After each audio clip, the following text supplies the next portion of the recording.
Comme l'expérience d'exploitation l'a montré, la carrosserie de la Hyundai Elantra n'a aucun problème de résistance à la corrosion, mais certaines pièces nécessitent néanmoins une attention particulière. Par exemple, sur les versions de base équipées d'un moteur 1.6, en cas d'utilisation rare, le cylindre de serrure du couvercle du coffre tourne au vinaigre.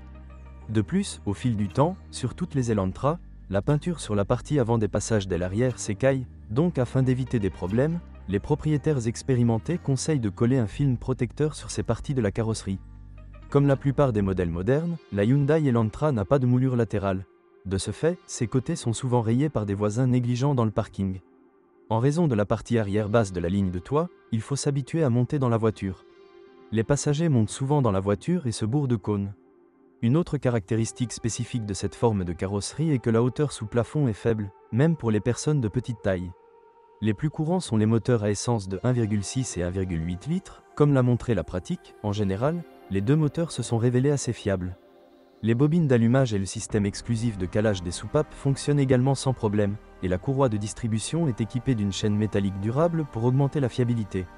De plus, les propriétaires de Hyundai Elantra notent que le moteur 1.8 fonctionne bien au gaz, mais que le fonctionnement du moteur 1.6 avec une installation à gaz est plus gênant.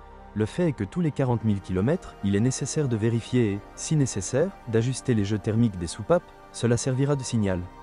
Le moteur est très bruyant au ralenti. Le seul inconvénient identifié dans les moteurs de 1,8 litres était le démarrage du moteur par temps froid à des températures très basses. Il peut démarrer une troisième ou une quatrième fois, mais ce problème est facilement résolu en faisant clignoter l'unité de commande. De plus, ce moteur est très sensible à la qualité du carburant. Lorsqu'il fonctionne avec une essence de mauvaise qualité, le moteur commence à tourner au ralenti de manière instable, et lors des accélérations, des creux apparaissent pour la Hyundai Elantra de 5e génération. Deux types de boîtes de vitesse étaient prévus, manuelle et automatique. Les deux transmissions sont modernes et comportent un grand nombre de vitesses, 6, et cette caractéristique a un effet positif à la fois sur la dynamique et sur l'efficacité. En principe, comme les moteurs, les deux types de boîtes de vitesse sont devenus également répandus. Comme l'a montré l'expérience d'exploitation, en principe, les deux boîtes de vitesse ne présentent aucun problème caractéristique, même si les propriétaires d'Elantra d'occasion ne doivent pas oublier qu'elles nécessitent un entretien régulier, ou plutôt des changements de lubrifiant réguliers, pour les manuels tous les 90 000 km et pour les automatiques tous les 40 000 km. Faible, la suspension avant de la Hyundai Elantra peut être appelée rotule, elle dure en moyenne environ 50 à 70 000 km. De plus, les jambes de force ne durent pas trop longtemps, en moyenne autour de 40 000 km. Également sur les voitures avant le restylage de 2014, les roulements de roues n'ont pas duré longtemps, en moyenne environ 30 000 km plus tard et, en principe, ils ont été modernisés, ils ont commencé à durer beaucoup plus longtemps. Les consommables restants de la suspension avant sont capables de dépasser 100 000 km. La suspension arrière est considérée comme éternelle. Les mécaniciens de la station-service ne se souviennent pas des cas de remplacement des blocs silencieux de la poutre arrière.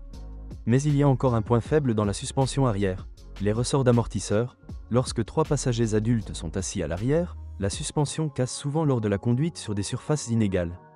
Traditionnellement, la Skoda Octavia est présentée en 3 versions. Liftback, la plus répandue dans notre pays. Break Combi, ainsi que sa pseudo-version tout-terrain appelée Scoot, qui se distingue d'un break ordinaire par un kit carrosserie en plastique supplémentaire sur tout le périmètre de la carrosserie et une garde au sol accrue. En général, comme l'a montré l'expérience d'exploitation, la carrosserie de la voiture présente une bonne résistance à la corrosion. Les inconvénients des parties de la carrosserie incluent les phares anti-brouillard avant, qui peuvent s'embuer. De plus, les ampoules de feu diurne n'ont pas une longue durée de vie. En moyenne, elles ne durent pas plus d'1 an. La cause de la panne est le grillage du groupe de contact et le revêtement de la base devient également inutilisable, vous devez donc changer les ampoules avec la base. Le verrouillage du coffre n'est pas non plus fiable, le fin de course tombe souvent en panne. Pour cette raison, l'ampoule à l'intérieur du coffre ne s'allume pas. Pendant le fonctionnement, des problèmes ont souvent été identifiés avec les vitres électriques, sont confrontés au fait que le verre commence à monter puis retombe tout seul. Cela se produit en raison de la contamination des guides, et afin d'éviter que le moteur ne grille, la protection thermique se déclenche et le système jette le verre. Ce problème peut être résolu assez facilement. Les experts recommandent de nettoyer les guides de la saleté et de les lubrifier avec du silicone.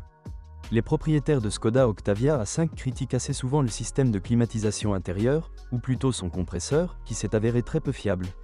En plus du bouton d'ouverture de la serrure centrale, avec le temps, le groupe de contact qu'il contient s'use, les gens commencent à appuyer plus fort sur le bouton et, par conséquent, il cesse de fonctionner et tombe en panne.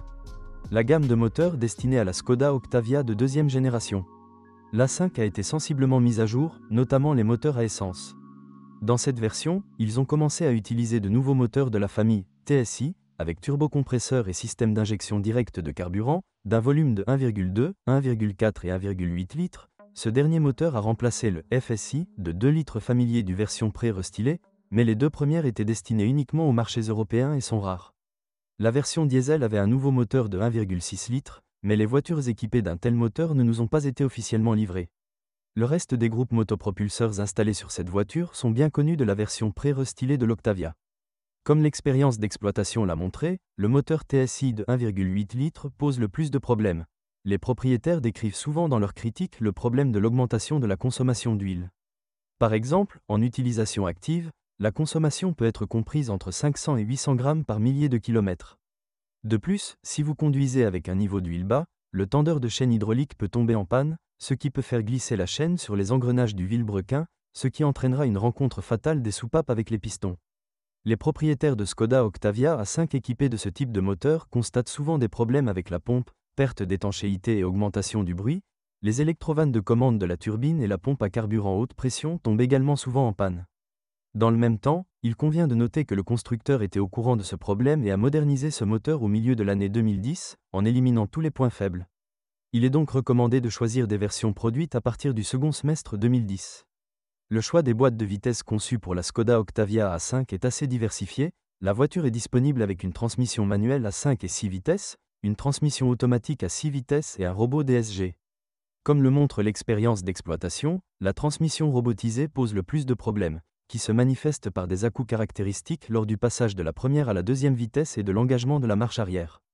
Les propriétaires expérimentés recommandent de reflasher l'unité de commande électronique. Si cette procédure ne résout pas le problème, vous devrez alors remplacer une unité mécatronique défectueuse ou un pack d'embrayage usé.